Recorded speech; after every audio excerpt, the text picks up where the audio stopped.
There was once a butterfly who wished for a bride, and, as may be supposed, he wanted to choose a very pretty one from among the flowers. He glanced with a very critical eye at all the flower beds and found that the flowers were seated quietly and demurely on their stalks, just as maidens should sit before they are engaged. But there was a great number of them, and it appeared as if his search would become very wearisome. The butterfly did not like to take too much trouble, so he flew off on a visit to the daisies. The French call this flower marguerite, and they say that the little daisy can prophesy. Lovers pluck off the leaves, and as they pluck each leaf, they ask a question about their lovers, thus, "Does he or she love me? Ardently? Distractedly? Very much? A little? Not at all?" And so on. Everyone speaks these words in his own language. The butterfly came also to Marguerite to inquire, but he did not pluck off her leaves. He pressed a kiss on each of them, for he thought there was always more to be done by kindness. "Darling Marguerite Daisy," he said to her, "you are the wisest woman of all the flowers. Pray tell me which of the flowers I shall choose for my wife, which will be my bride.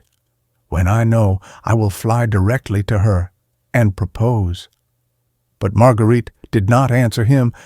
She was offended that he should call her a woman when she was only a girl, and there is a great difference.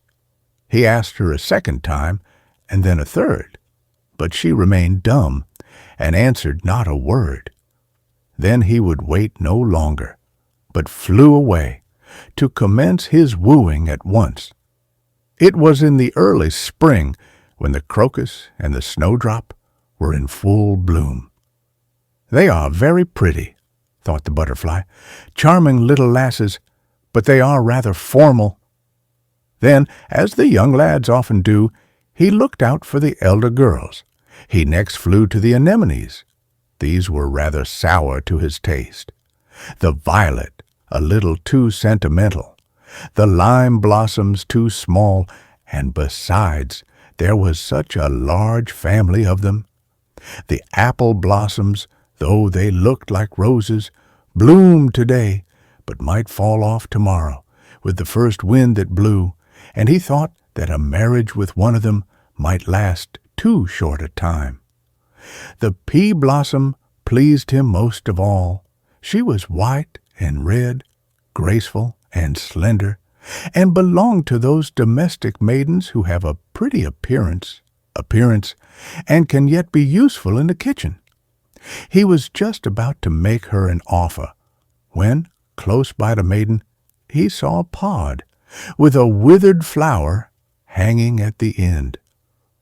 "Who is that?" he asked. "That is my sister," replied the pea blossom. "Oh, indeed, and you will be like her some day," said he, and he flew away directly, for he felt quite shocked. A honeysuckle hung forth from the hedge in full bloom, but there were so many girls like her, with long faces and sallow complexions. No, he did not like her, but which one did he like? Spring went by, and summer drew towards its close. Autumn came, but he had not decided.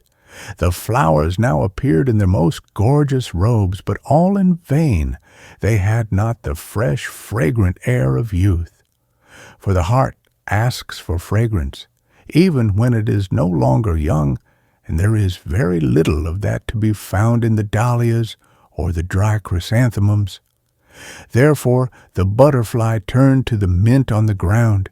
You know, this plant has no blossom, but it is sweetness all over, full of fragrance from head to foot, with the scent of a flower in every leaf. "I will take her," said the butterfly, and he made her an offer. But the mint stood silent and stiff as she listened to him.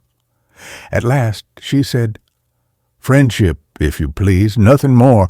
I am old, and you are old, but we may live for each other just the same. As to marrying, no, don't let us appear ridiculous at our age." And so it happened that the butterfly got no wife at all. He had been too long choosing, which is always a bad plan, and the butterfly became what is called an old bachelor.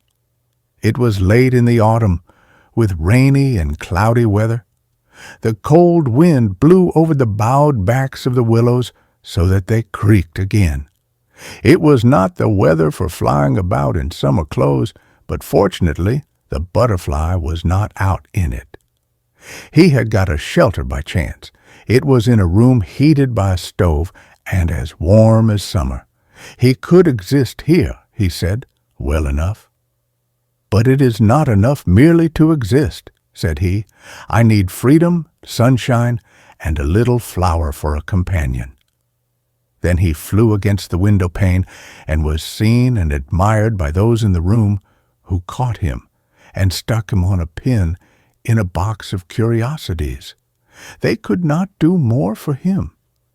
"Now I am perched on a stalk like the flowers," said the butterfly.